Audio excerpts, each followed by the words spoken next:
Hello viewers, welcome to my YouTube channel. 2021-22 পর্ষদের test পেপারের আরও একটা ভিডিও নিয়ে চলে এসেছি। এই টেস্ট পেপারটা তোমাদের প্রত্যেকের কাছেই আছে, কারণ তোমাদের প্রত্যেকের স্কুল থেকে দেওয়া হয়েছে। তোমরা অনেকেই টেস্ট পেপারের সলিউশন চাইছিলে, তো এবিটি টেস্ট পেপার তো আমি পুরোটা সলভ করেই দিয়েছি। প্রত্যেকটা পেজে সিন আনসিন গ্রামার রাইটিং আমি পর্ষদের টেস্ট পেপারও ঠিক সেভাবেই করাচ্ছি। এক একটা পেজের সিন আনসিন গ্রামার রাইটিং সবই একটা ভিডিওর মধ্যেই পেয়ে যাবে তোমরা। তো পুরোটা যারা অনেকেই দেখছো, চ্যানেলটাকে সাবস্ক্রাইবও করেছো এবং জানাচ্ছ ভিডিওগুলো হেল্পফুল হচ্ছে, তোমাদের অনেক থ্যাংক ইউ। যারা এখনও সাবস্ক্রাইব করোনি তাদেরকে বলবো তোমরাও সাবস্ক্রাইব করে বেল আইকন প্রেস করে রাখো, তাহলে আমি ভিডিও দিলেই তার নোটিফিকেশান তোমাদের কাছে পৌঁছে যাবে। তো আজকেও আমি এরকম একটা ভিডিও নিয়ে এসেছি তোমাদের সুবিধার্থে। একটা পেজ পুরো সলভ করব আজকে। আমি করাবো 92 নাম্বার পেজের সেট 12। এটা হেয়ার স্কুলের একটা সেট 14, এটা হেয়ার স্কুলের একটা সেট। তা দেখবে 14 নম্বর স্কুলের যে পেজটা সেটা আমি করাবো। 92 নাম্বার পেজে রয়েছে। তোমরা দেখো ভিডিওটা পুরোটা, কারণ আমি পুরো পেজটাই সলভ করবো, একেবারে রাইটিং, আনসিন, গ্রামার, সিন সব একসাথে করাবো এই ভিডিওর মধ্যেই। তো ভালো করে ভিডিওটা দেখতে থাকো। প্রথমে দেখো সিন আছে। সিনে এখানে আবার রান অ্যাওয়ে কাইটের একটা অংশ তুলে দেওয়া হয়েছে। প্রশ্ন রয়েছে প্রথমে multiple choice question. The big half moon looked lovely during. Big half moon কোন সময় সব থেকে সুন্দর দেখতে লাগে? স্প্রিং, সামার, অটাম না উইন্টার? সামারে সুন্দর দেখতে লাগে, তাহলে option B. The narrator and his playmates pretended to be. Narrator এবং তার খেলার সাথী কী ভান করতো, কী হওয়ার ভান করতো? রবার্টস, অ্যাডভেঞ্চারার্স, মাউন্টেনিয়ার্স নাকি সিপ্রেক্ট ম্যারিনার? সিপ্রেক্ট ম্যারিনার সাজতো, তাহলে option D. The part of the narrator's body that went through the kite was his. narrator শরীরের কোন অংশটা ঘুড়ির মধ্যে লেগে গেছিল? এলবো, অ্যাঙ্কেল, নি না ফিঙ্গার? তার এলবো লেগেছিল, তাহলে এটা হয়ে যাবে option A. The narrator of the text is. এই টেক্সটের গল্পের বক্তাকে? ডিক, মিমি, ফিলিপ্পা না ক্লড? ফিলিপ্পা হলেন বক্তা, তাহলে option C. The kite was mended with a. Kite বা ঘুড়িটা কি দিয়ে সারানো হয়েছিল? রেড পেপার, লেটার, লিফলেট না নিউজ পেপার? লেটার দিয়ে সারানো হয়েছিল, তাহলে অপশন বি হয়ে যাবে সঠিক উত্তর। এরপরে দেখো টেক্সট থেকে ইনফরমেশন নিয়ে শূন্যস্থান ফিল আপ করতে হবে। প্রথমে রয়েছে the visitors to the island last summer were. গত গ্রীষ্মে এই আইল্যান্ডের ভিজিটার কারা ছিল? ডিক অ্যান্ড মিমি, তাহলে এটা হয়ে যাবে Dick and Mimi. Next, the name of the lighthouse was. লাইট হাউসের নাম ছিল big half moon lighthouse. তারপরে they hurried to fix the kite because. তারা খুব তাড়াতাড়ি করছিল ঘুড়িটাকে সারাই করার জন্য, কারণ এটা হবে because they wanted to send it up before the wind fell. তারা এই বাতাস বওয়া থামার আগেই ঘুড়িটাকে উড়িয়ে দিতে চেয়েছিল, সেই জন্য তারা তাড়াহুড়ো করছিল। এরপরে চলে আসবো দেখো ট্রু ফলসে। প্রথমে আছে in summer the island is rough and windy. সামারে বা গ্রীষ্মকালে আইল্যান্ডটা খুব রাফ এবং উইন্ডি থাকে, এটা হবে ফলস। সাপোর্টিং সেন্টেন্সে লিখবে এই লাইনটা, it is always lovely on the big half moon in summer when it is fine the harbour is blue and calm with little wind and ripples. Next, the names of Claude and Philippa were written on the kite. ঘুড়ির ওপর clod এবং ফিলিপ্পার নাম লেখা হয়েছিল, এটা হবে true. Supporting সেন্টেন্সে এই লাইনটা লিখবে, we pasted gold tinsel stars all over it and had written our names full on it. Claude Letty and Philippa Letty big half moon lighthouse. তাহলে প্রোজটা হয়ে গেলে এবার চলে আসবো পোয়েমে। দেখো মাই ওন ট্রু ফ্যামিলি কবিতার অংশ তুলে দেওয়া হয়েছে। চলো প্রশ্ন কি আছে দেখে নিই। প্রথমে আছে দ্য ইয়াং চাইল্ড মেট। ওই যে বাচ্চা শিশুটি কার সাথে দেখা হলো তার? A forester, an old man, an old woman, a stag. একজন বৃদ্ধ মহিলার সাথে দেখা হয়েছিল, তাহলে option C. The old woman was. বৃদ্ধ মহিলাটি ছিল very smart, looking nervous, richly dressed, unsteady and poorly dressed. Unsteady এবং পুয়ারলি ড্রেসড, ফিজিক্যালি উইক ছিল এবং ড্রেসটাও ভালো ছিল না, নোংরা এবং ছেঁড়া, তাহলে option D. The oak trees complain that. Oak গাছ কি কমপ্লেন করছিল? The old woman cackle, they are chop down, torn up, but the humans remain indifferent, they are not watered every day, they are tied to a stake. এটা হয়ে যাবে option B. তাদেরকে কেটে ফেলা হয়, উপড়ে ফেলা হয়, কিন্তু মানুষ তাদের দিকে কোনো দৃষ্টিপাত করে না, এটা হবে option B. Next, a strange tribe refers to. Strange tribe বলতে এখানে কাদেরকে বোঝানো হয়েছে? Local inhabitants, the primitive people, homeless people না ওক ট্রিজ? ওক গাছদের বোঝানো হয়েছে, তাহলে অপশন ডি হয়ে যাবে সঠিক উত্তর, দ্য ওক ট্রিজ। এরপরে দেখো ট্রু ফলস আছে।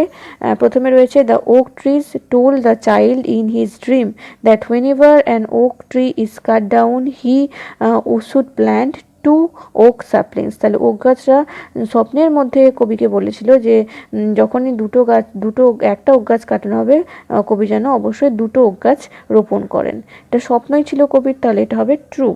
সাপোর্টিং সেন্টেন্সে এই লাইনটা লিখবে, whenever you see an oak tree fell swear now you will plant two. এরপর 2 নম্বরে আছে, when the child woke up from his dream he forgot all about the oak trees. ঘুম থেকে ওঠার পর ওই বাচ্চাটা ওক গাছের সমস্ত কথা ভুলে গেল। এটা হয়ে যাবে ফলস। আর এটা সাপোর্টিং সেন্টেন্স লিখবে তোমরা এই যে এই লাইনটা, when this was my dream beneath the boughs, the dream that altered me. এই ড্রিমটা, ওই স্বপ্নটা আমাকে বদলে দিয়েছিল। ঠিক আছে, শুধু এতটা লিখলেই হবে। আচ্ছা, এরপরে আমরা চলে আসবো আনসিন পোর্শনে। আনসিনটা আমি প্রথমে মানে বলবো, তারপরে প্রশ্ন করাবো। দেখো তোমরা ভাগে মানেটা বোঝো, নাহলে কিন্তু যদি কমনও চলে আসে তাহলেও করতে পারবে না, শুধু যদি উত্তরগুলো দেখে নাও। অবশ্যই মানেটা বুঝে করবে, তাহলে দেখবে তোমাদের মনে থেকে যাবে। দেখো আলিপুরদুয়ার, এটা আলিপুরদুয়ারের একটা ঘটনা, তো এটাও একটা news paper report. Authorities of the Bombay natural history society BNHS working for vulture conservation have asked the centre to ban the use of 3 painkillers on cattle that are fatal for vultures who later feed on cattle carcasses.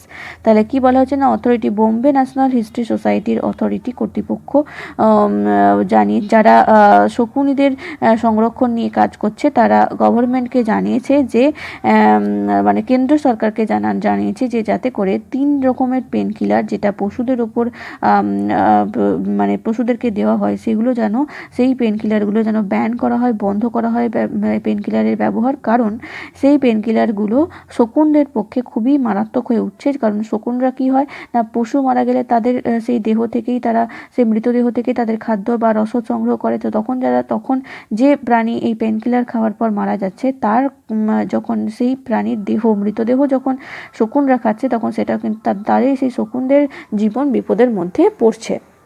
Bibhu Prakash, the Deputy Director of BNHS, who was at Rajavatkava Vulture Breeding Center at Boxa Tiger Reserve in Alipurduar to witness the release of 8 vultures, 2 white-beaked and 6 Himalayan griffons on Saturday, said medicines like axilofenes, tryptophan and nimesulide were fatal for vultures. তাহলে deputy director, BNHS এর deputy director বিভু প্রকাশ, যিনি রাজাভাটকাওয়ার যে শকুনিদের যে breeding centre ছিল বক্সা, যেটা অবস্থিত আলিপুরদুয়ারের Buxa tiger রিজার্ভের মধ্যে, সেখানে তিনি গেছিলেন 8টা শকুনির মুক্তি দেখার জন্য, যেখানে 8 জনের মধ্যে দুটো শকুন ছিল হোয়াইট বেকড এবং 6টা ছিল হিমালয়ান গ্রিফন্স। স্যাটারডে তাদের রিলিজ করা হয়েছিল সেখান থেকে, এই ব্রিডিং সেন্টার থেকে। তিনি বললেন যে মেডিসিন, যে অ্যাক্লোফেনাক, কেটোপ্রোফেন এবং নিমেসুলিড, এই যে 3টে মেডিসিন, সেটা কিন্তু শকুনিদের জন্য খুবই মারাত্মক হয়ে উঠছে। We have written to the center seeking a ban on the use of acrofenac, tryptophan and nimesulide on cattle. আমরা কেন্দ্রকে জানিয়েছি যাতে করে এই 3টে ওষুধ ব্যান করা হয়, পশুদের ওপর পশুদেরকে দেওয়া থেকে যেন বিরত থাকা হয়। Earlier we had found that the use of diclofenac on cattle was causing vulture death and it was banned on cattle in 2006. আগে আমরা দেখেছি ডিক্লোফেনাক নামে যে ওষুধটা ছিল পেনকিলার, সেটাও কিন্তু পশুদের ওপর দেওয়া হচ্ছিল এবং যার ফলে যেটা শকুনিদের মৃত্যুর কারণ হচ্ছিল, সেটাও আগে জানানো হয় এবং সেজন্য 2006 সালে এই ওষুধটাকে ব্যান করে দেওয়া হয়। Now this 3 medicine should be banned to conserve vultures, Prakash বললেন যে এখন এবার এই 3টে ওষুধকে বন্ধ করতে হবে শকুনিদেরকে বাঁচিয়ে রাখার বা সংরক্ষণ করার জন্য। In the 1990s, India's vulture population was dwindling. 1990 সালে ভারতের যে শকুনিদের সংখ্যা, সেটা অনেকটাই কমতে শুরু করেছিল, which prompted ornithologists of the BNHS and UK-based Royal Society for Protection of Birds to take up vulture conservation in earnest. আর যেটা কিন্তু পক্ষী বিশারদদেরকে বাধ্য করে বিএনএইচএস এবং ইউকে রয়্যাল বেস সোসাইটির বার্ড প্রোটেকশন সোসাইটির দ্বারা তারা কি করে না শকুনিদের জন্য একটা সংরক্ষণের ব্যবস্থা করে। আন্ডার দ্য প্রজেক্ট, এই প্রজেক্টের আওতায় 2 vulture captive breeding centres were readied in Pinjore Haryana and Raja Bhatkhawa. এবং এই প্রজেক্টের আন্ডারে 2টো ভালচার ক্যাপটিভ ব্রিডিং সেন্টার তৈরি করা হয়, মানে একটা কৃত্রিম একটা শকুনিদের ব্রিডিং সেন্টার যেখানে শকুনিদের রাখা হয় এবং সেখানে তাদের যাতে বংশ বিস্তার হয় সেই সেন্টার তৈরি করা হয়। একটা হচ্ছে হরিয়ানার পিঞ্জোরেতে আর একটা হচ্ছে রাজা ভাটকাওয়াতে। The captive breeding project worked and now we have started reintroducing vultures in nature in a phased manner. তারপর ক্যাপটিভ ব্রিডিং সেন্টার চালু হওয়ার পর এটা কাজ করতেও শুরু করে এবং এখন আমরা ধাপে ধাপে সেখানে ক্যাপটিভ ব্রিডিং সেন্টারে শকুনিদের বংশবিস্তার করিয়ে তারপর তাদেরকে ধাপে ধাপে পরিবেশে ছেড়ে দেওয়া হচ্ছে, মানে তাদেরকে মুক্ত করে দেওয়া হচ্ছে সেই ব্রিডিং সেন্টার থেকে। At this point, it is necessary that these 3 drugs on cattle are banned, Prakash said. Prakash added, প্রকাশ বললেন যে এই অবস্থায় যখন শকুনিদের সংখ্যা ধীরে ধীরে বাড়ছে ঠিক সেই অবস্থায় কিন্তু এই ড্রাগগুলো তাদের আবার মৃত্যুর কারণ হচ্ছে, সেই জন্য এই 3টে ড্রাগ অবশ্যই বন্ধ করা উচিত। রাজা ভাটকাওয়া হ্যাজ 140 ভালচার্স, রাজা ভাটকাওয়াতে 140টা শকুনি রয়েছে। Of this 76 were born in captivity since 2006, সেখানের মধ্যে 2006 সাল থেকে 76টা শকুনি এই ক্যাপটিভ যে ব্রিডিং সেন্টার সেখানে জন্মেছে, মানে 76টা নতুন শকুনি যোগ হয়েছে, এখন বর্তমানে সংখ্যা 140টা। 8 vultures were released with wing tags for identification. 8টা শকুনিকে এখান থেকে মুক্ত করা হয়েছে, তাদের ট্যাগে তাদের ডানাতে একটা ট্যাগ দেওয়া রয়েছে যাতে করে তাদের চেনা যায়। 2 white-backed ones also have PTTDS platform terminal transmitter devices to track their locations. তার মধ্যে আবার 2জন শকুনির হোয়াইট বেড মানে সাদা ডানাওয়ালা শকুনির দেহের সাথে পিটিটিডিএস যোগ করা হয়েছে তাদের লোকেশন ট্র্যাক করার জন্য, কোথায় যাচ্ছে কখন কোথায় যাচ্ছে সেটা ট্র্যাক করা যাবে, তাদের লোকেশন ট্র্যাক করা যাবে ওই পিটিটিডিএস দ্বারা। Another flock will be released from here on February 12. 12 ফেব্রুয়ারি আরও একদল শকুনিকে এখান থেকে রিলিজ করা হবে।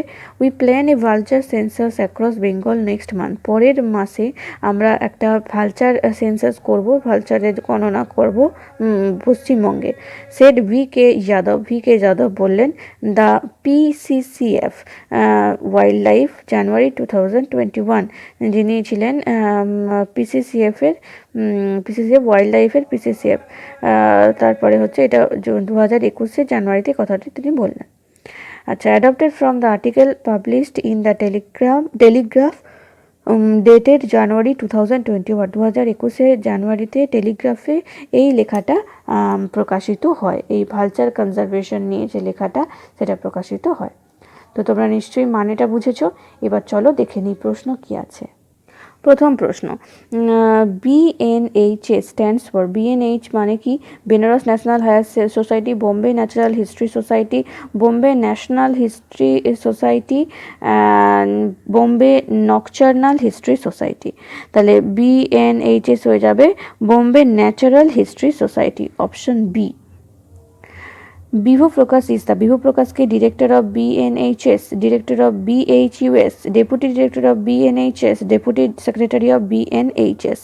বিভু প্রকাশ ছিলেন ডেপুটি ডিরেক্টর অফ BNHS, তাহলে option C, deputy director of BNHS। Raja ভাটকাওয়া is in, রাজা ভাটকাওয়া কোথায়? মুম্বাই, হরিয়ানা, বেনারস না ওয়েস্ট বেঙ্গল? রাজা ভাটকাওয়া এই জায়গাটা কোথায় অবস্থিত? ওয়েস্ট বেঙ্গলে অবস্থিত, তাহলে অপশন ডি হয়ে যাবে সঠিক উত্তর। প্রিভিয়াসলি ব্যান্ড মেডিসিনস অন ক্যাটালিস, আগে যে মেডিসিনটা গবাদি পশুদের ওপর ব্যান করা হয়েছিল সেটার নাম কি? ডিক্লোফেনাক, ক্রেপ্টোফেন, অ্যাক্সিলোফেনাক নাকি নিমেসুলাইট? এটা হয়ে যাবে ডিক্লোফেনাক, এটা আগে ব্যান করা হয়েছিল, তাহলে অপশান এ হয়ে যাবে এটা সঠিক উত্তর। আচ্ছা, এরপরে royal society is in, royal society কোথায় অবস্থিত? USA, UK, মুম্বাই না আলিপুরদুয়ার? তাহলে এটা ইউকেতে অবস্থিত, অপশন বি হবে সঠিক উত্তর। Number of drugs to be banned on cattle is, যে যতগুলো ড্রাগ ক্যাটেলদের উপর ব্যান করা হবে তার সংখ্যা কত ছিল? 1, 4, 3 না 2? তিনটের কথা বলা হয়েছে এখানে, তাহলে অপশন সি হয়ে যাবে সঠিক উত্তর 3। আচ্ছা, এরপরে দেখো ট্রু ফলস রয়েছে, সাথে সাপোর্টিং সেন্টেন্স দিতে হবে। প্রথমে রয়েছে India has more than 2 vulture breeding centres. বর্তমানে ভারতবর্ষে দুটোরও বেশি ভালচার ব্রিডিং সেন্টার রয়েছে, এটা হবে ফলস। সাপোর্টিং সেন্টেন্সে এই লাইনটা লিখবে, under the project 2 vulture captive breeding centre were readied in Pinjore, Haryana and Rajabhatkhawa. Next, diclofenac was banned in the first decade of 21st century. এটা হবে true. Supporting sentence লিখবে এই লাইনটা, earlier we had found that the use of diclofenac on cattle was causing vulture death and it was banned on cattle in 2006. 3 number, captive breeding of vultures has failed. ভালচারদের captive breeding এই প্রজেক্টটা fail করে গেছে, এটা হবে false. এটা supporting সেন্টেন্সে এই লাইনটা লিখবে, the captive breeding project worked and now we have started reintroducing vultures in nature in a phased manner. এই লাইনটা লিখতে পারো, কিংবা এই লাইনটা লিখলেও হবে, Rajabhatkhawa has 140 vultures of this 76 were born in captivity since 2006। এটা লিখলেও হবে বা এটা লিখলেও হবে, দুটোই কিন্তু এটাই বোঝাচ্ছে যে এই ব্রিডিং সেন্টারটা কাজ করছে। এরপরে 4টে প্রশ্ন আছে, চলো উত্তরগুলো দেখে নিই। প্রথম প্রশ্ন, why did Bibhu Prakash arrive at Rajabhatkhawa? কেন বিভু প্রকাশ রাজাভাটকাওয়াতে এসেছিলেন? দেখো, Bibhu Prakash arrived at Rajabhatkhawa to witness the release of 8 vultures. 8টা শকুনির রিলিজ বা মুক্তি দেখার জন্যই কিন্তু বিভু প্রকাশ রাজাভাটকাওয়াতে এসেছিলেন। Next question, who prompted ornithologist to take up vulture conservation in earnest? যত তাড়াতাড়ি সম্ভব শকুনিদের সংরক্ষণের জন্য কোন ঘটনাটা পক্ষী বিশারদদেরকে তার প্রম্পট করেছিল, মানে যত তাড়াতাড়ি করতে বাধ্য করেছিল? দেখো, in the 1990s India's vulture population was dwindling which prompted ornithologist to take up vulture conservation in earnest. তাহলে 1990 সালে শকুনিদের সংখ্যা ভারতবর্ষে কমতে শুরু করেছিল এবং সেই ঘটনাটাই পক্ষী বিশারদদেরকে বাধ্য করেছিল যত তাড়াতাড়ি সম্ভব শকুনিদের সংরক্ষণের ব্যবস্থা করতে। পরের প্রশ্ন, where the captive breeding centre set up? কোথায় কোথায় ক্যাপটিভ ব্রিডিং সেন্টার তৈরি হয়েছিল? দেখো, in Pinjore Haryana and Rajabhatkhawa 2 vulture captive breeding centre set up. তাহলে হরিয়ানার পিঞ্জোরেতে এবং রাজাভাটকাওয়াতে এই দুটো জায়গায় দুটো captive breeding centre, vulture captive breeding centre তৈরি করা হয়েছিল। পরের প্রশ্ন, why were vultures released with wings tags and PTTDs? কেন উইং ট্যাগ এবং পিটিটিডিএস দিয়ে ভালচারদের রিলিজ করা হচ্ছিল? দেখো, vultures were released with wings tags and PTTDs for identification and to track their locations. তাদেরকে আইডেন্টিফাই করার জন্য এবং তাদের লোকেশন ট্র্যাক করার জন্যই তাদের উইং ট্যাগ দেওয়া হচ্ছিল এবং তাদের শরীরে পিটিটিডিএস লাগিয়ে দেওয়া হচ্ছিল, যাতে করে তারা যেখানেই যায় তার লোকেশন এই অর্নিথোলজিস্টরা ট্র্যাক করতে পারে। বুঝতে পেরেছো নিশ্চয়ই? আচ্ছা, এরপরে চলে আসবো আমরা গ্রামার সেকশানে। দেখো, প্রথমে রয়েছে ভার্বের সঠিক ফর্ম বেছে লিখতে হবে। When Mrs. Gupta dash home, she noticed at once the thieves dash her house during her absence. তাহলে হবে, when Mr. Gupta returned home, she noticed that at once the thieves had entered her house during her absence. The local police station dash was dash immediately. তাহলে এটা হবে, the local police stations was informed immediately. তাহলে প্রথমে returned, তারপরে had entered, তারপরে was informed।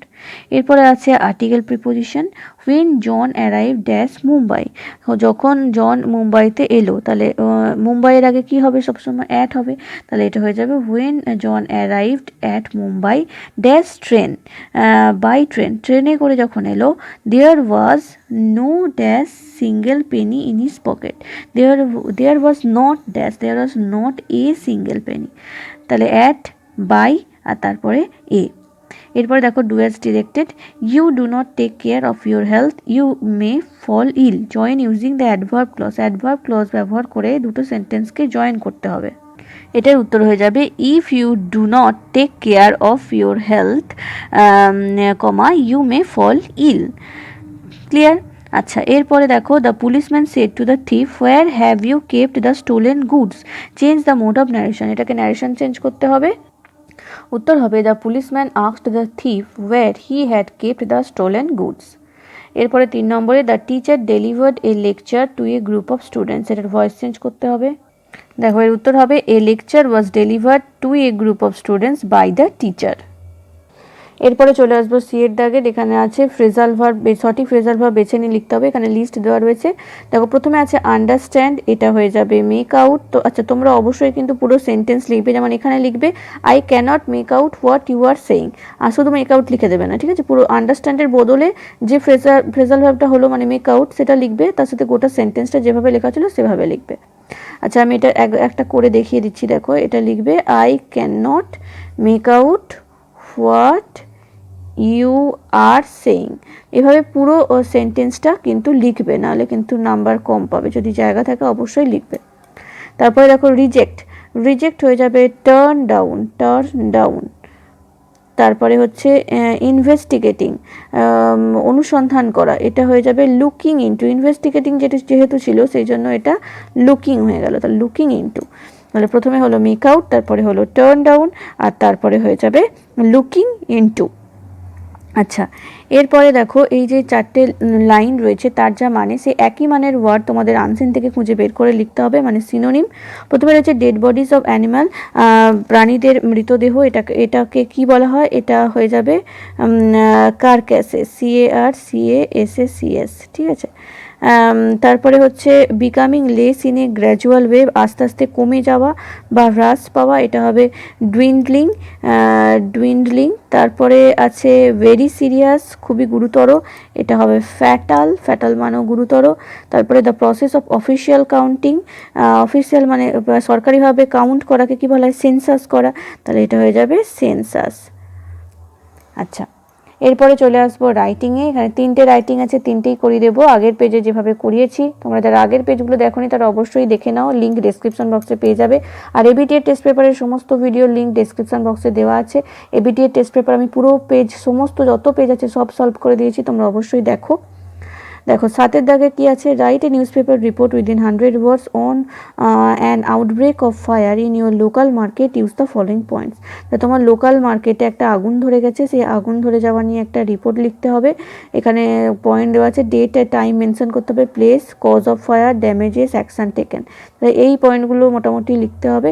তো এই নিয়ে কিভাবে তোমরা এই ফায়ার ব্রোক আউট নিয়ে একটা রিপোর্ট লিখবে দেখো। প্রথমে তো জানো যে রিপোর্টের বিষয়বস্তুটা লিখতে হয়, তাহলে এখানে আমি লিখেছি massive fire ব্রেকস out in New market. তারপরে নিচে বাই এ স্টাফ রিপোর্টার, তারপরে স্থান এবং ডেট, তারপরে কোলন দিয়ে এভাবে লিখবে, a massive fire broke out at the wholesale bazaar in New Market area Kolkata on Friday night. শুক্রবার রাতে কলকাতার নিউ মার্কেটের হোলসেল বাজারে হঠাৎ করে ভয়াবহ আগুন লেগে যায়। According to reporters, 4 fire tenders had been rushed to the spot to douse the flames. রিপোর্টারদের মতে 4টে দমকল বাহিনী সেখানে পৌঁছায় আগুন নেভানোর জন্য। The cause of the fire mishap could not be ascertained. এখনো পর্যন্ত আগুন লাগার কারণ সম্পর্কে জানা যায়নি, কেন আগুন লেগেছে সেটা জানা যায়নি। No casualty was reported in the fire at the time of filling the report. তাহলে বর্তমানে বা এখনো পর্যন্ত কোনো প্রকার হতাহতের খবর পাওয়া যায়নি। Few people who were trapped inside the market after the fire broke out were shifted to safety well in time. যে সমস্ত ব্যক্তিরা ওই আগুনের মধ্যে আটকে পড়েছিল বাজারের ভেতর, তাদেরকে যথাসময়ে সেখান থেকে বের করে নিয়ে এসে মানে নিরাপদ জায়গায় নিয়ে যাওয়া হয়েছে। Huge flames were visible from far and the area got filled with dense smoke. অনেক দূর থেকে আগুনের লেলিহান শিখা দেখা যাচ্ছিল এবং গোটা এলাকাটা ধোঁয়ায় পূর্ণ হয়ে গেছে। The firemen remained on toes in extinguishing the flames. আগুন নেভানোর জন্য এই দমকল বাহিনী বা যারা আগুন নেভায় সেই যে কাজের সাথে যুক্ত সেই ব্যক্তি, তারা তাদের যথাসাধ্য চেষ্টা করেছেন। The chemical stocked inside a plastic factory and the other soft stocked materials aggravated the fire. সেই এলাকায় অবস্থিত একটা প্লাস্টিক ফ্যাক্টরি ছিল, সেই প্লাস্টিক ফ্যাক্টরির সমস্ত কেমিক্যাল যেগুলো স্টক করা ছিল এবং অন্যান্য দোকানের সমস্ত স্টক মেটেরিয়াল সবই আগুনের পুড়ে যায়। Further details regarding the fire incident are awaited. এই আগুনের লাগার ঘটনা নিয়ে আরও ডিটেলসে বিবরণ বা কারণ বা তার কী ফল সেই সেটা অনুসন্ধানের জন্য আমরা এখনও অপেক্ষায় রয়েছি। মানে এখনও পুরোপুরিভাবে জানা যায়নি যে কেন আগুন লেগেছে বা আর কী হয়েছে, সেটার জন্য আমাদেরকে অপেক্ষা করতে হবে যে কী হয়েছে সেটা পুরোপুরি জানতে গেলে। বুঝতে পেরেছো? এর আগেও আমি একটা ফায়ার বা অগ্নিকাণ্ড নিয়ে একটা রিপোর্ট লিখিয়েছিলাম, সেটা প্লাস্টিক ফ্যাক্টরিতে ছিল। তো এটা লোকাল মার্কেটে একই রকম হবে, সবই একটু আধটু চেঞ্জ হবে। যেভাবে দেখে নাও, দুটো দেখলে পাশাপাশি বুঝতে পারবে যে কোথায় কি চেঞ্জ হবে। তো তোমরা ভালো করে এটা দেখো। চলে আসবো তাহলে পরবর্তী রাইটিংয়ে 8 দাগে। Write a letter to a friend living in a village about the place you live in. তাহলে তোমাকে বলেছে একটা তোমার বন্ধু যে গ্রামে থাকে তাকে একটা চিঠি লিখে জানাতে হবে তুমি যেখানে থাকো সেখানকার বিবরণ দিয়ে। তাহলে কিভাবে লিখবে দেখো লেটারটা। এটা যেহেতু পার্সোনাল লেটার, তাহলে যেরকম নিয়ম যে চিঠি লেখার শুরুতে তুমি যে চিঠি লিখছো এখানে তোমার ঠিকানা লিখবে একেবারে চিঠির শুরুর ডান দিকের কোণে। এখানে আমি দেখো ঠিকানা লিখেছি 16/A old MNA road, Hyderabad. তারপরে বন্ধুর নাম, তো dear Pritam. How are you? I hope fine. তুমি কেমন আছো? আশা করি ভালো আছো। I read your previous letter. আমি তোমার আগের চিঠিটা পড়েছি। You had asked me about the place I am living I I would like to tell you about it. তাহলে তুমি জানতে চেয়েছো যে আমি যে এলাকায় থাকি সেই এলাকাটা কীরকম, তো সেটা জানিয়েই আমি তোমাকে চিঠিটা লিখতে চলেছি। Next paragraph. তাহলে প্রথম প্যারাগ্রাফে সবসময় বিষয়বস্তুটা লিখতে হয়, মানে কী নিয়ে চিঠি লিখতে চলেছো, একটা ইন্ট্রোডাকশন। তারপরে নেক্সট প্যারাগ্রাফে ডিটেলসে লিখবে। দেখো লিখেছি, I live in a old MLA road Hyderabad and it's awesome. আমি হায়দ্রাবাদের ওল্ড এমএলএ রোডে থাকি এবং এই জায়গাটা খুব সুন্দর।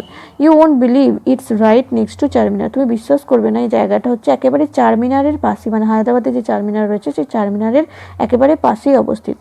The evening market here is so big and beautiful. সন্ধ্যেবেলা এখানে যে বাজারটা বসে সেটা এত বড় এবং এত সুন্দর যে বর্ণনারও বাইরে।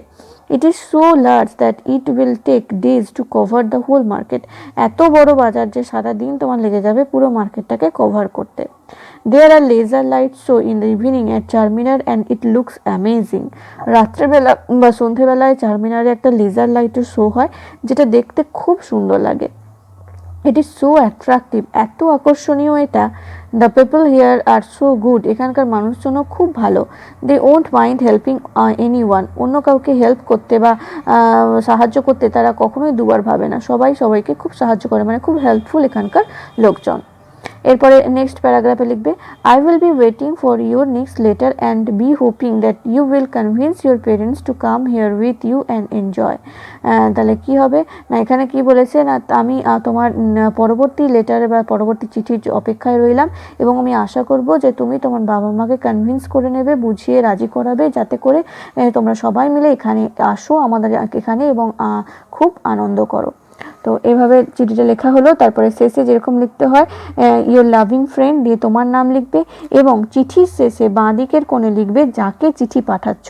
এখানে তুমি ওপরে লিখেছিলে প্রীতম, তাহলে প্রীতম অবশ্যই সেই একই নাম যেন থাকে, বন্ধুর নাম, তারপর তার ঠিকানা এখানে লিখে দেবে। ঠিক আছে? তো এখানে বলা হয়েছিল যে বন্ধু কিন্তু ভিলেজে থাকে, তো অবশ্যই কিন্তু এখানে ভিলেজের ঠিকানা দেবে। তো এই ছোটোখাটো জিনিসগুলো মেনশন করবে, এই ছোটোখাটো জিনিসগুলো খুব মাথায় রাখবে। এগুলোতে কিন্তু নাম্বারটা ভ্যারি করে, কখনোই যেটা বলা হয়েছে করতে তার বাইরে যাবে না। চেষ্টা করবে যেখানে রাইটিংয়ে যতটুকু বলা হয়েছে সেই ততটুকুর মধ্যেই লিখতে। বেশি বাড়িয়ে বেশি বর্ণনারও দরকার নেই, আবার মেন পয়েন্ট থেকে সরে গেলেও হবে না। অবশ্যই তোমাকে সঠিক পয়েন্টের দিকে খেয়াল রেখে কি বলেছে করতে সেটা খেয়াল রেখে তারপর তোমাকে ডিটেলসে বর্ণনাটা দিতে হবে। কখনোই কিন্তু বিষয়বস্তুর বাইরে চলে যাবে না, তাহলে কিন্তু সেটা অনেকটাই নাম্বারটাকে কমিয়ে দেবে। ঠিক আছে? তো এই বিষয়গুলো মাথায় রাখবে অবশ্যই।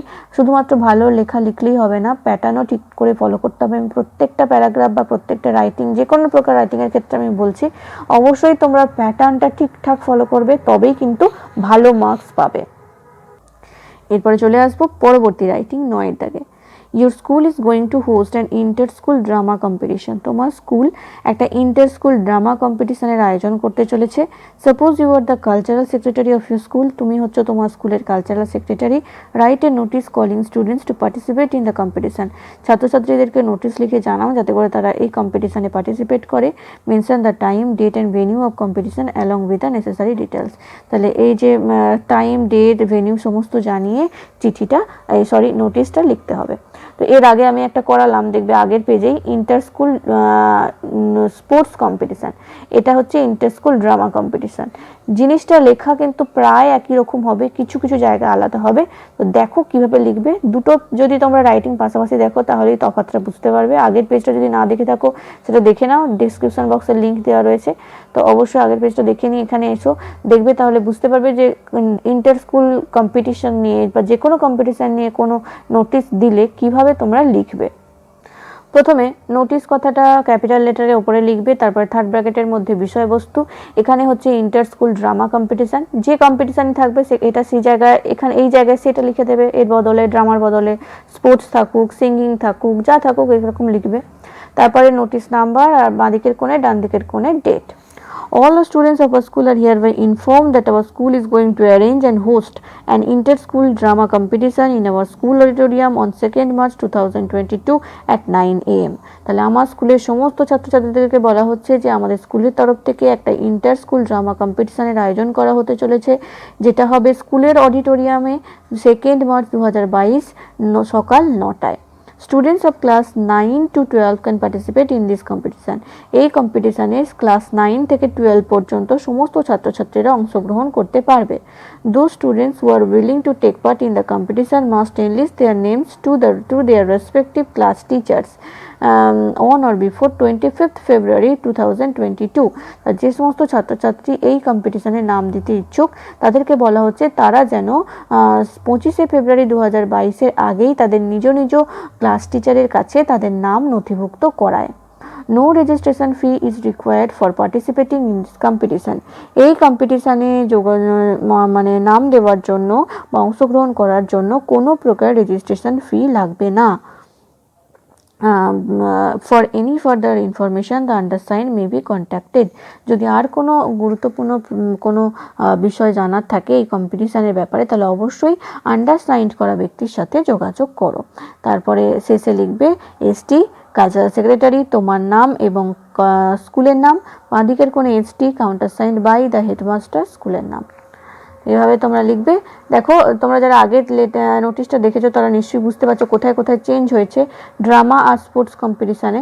ব্যাপারটা কিন্তু প্রায় একই ইন্টার স্কুল কম্পিটিশান নিয়ে। তো ইন্টার স্কুল কম্পিটিশান নিয়ে যে কোনো কম্পিটিশান নিয়েই পড়ুক না কেন বিষয়টা বা ধরনটা একই রকম হবে, শুধু কিছু কিছু জায়গায় চেঞ্জ হবে। দুটো নোটিশকে যখন পাশাপাশি দেখবে বুঝতেই পারবে তোমরা কোথায় চেঞ্জ করতে হবে। তো দেখে নাও ভালো করে নোটিশটা, আশা করি তোমাদেরকে বোঝাতে পেরেছি। তাহলে এখানে আমি 3টে রাইটিংই করিয়ে দিলাম এবং এই ভিডিওর মাধ্যমে 92 নাম্বার পেজের 14 নম্বর সেটটা ইংলিশের পর্ষদের টেস্ট পেপারে পুরোটা সলভ হয়ে গেল। পরবর্তী ভিডিওতে আমি নেক্সট পেজের সলিউশন নিয়ে চলে আসবো। তোমরা অবশ্যই চ্যানেলটাকে ফলো করতে থাকো। ভিডিওগুলো ভালো লাগলে বন্ধুদের মধ্যে শেয়ার করো, লাইক করো, কমেন্ট করে জানাও কেমন লাগছে এবং চ্যানেলে নতুন হয়ে থাকলে অবশ্যই সাবস্ক্রাইব করে বেল আইকনটা প্রেস করে দাও। Thank you.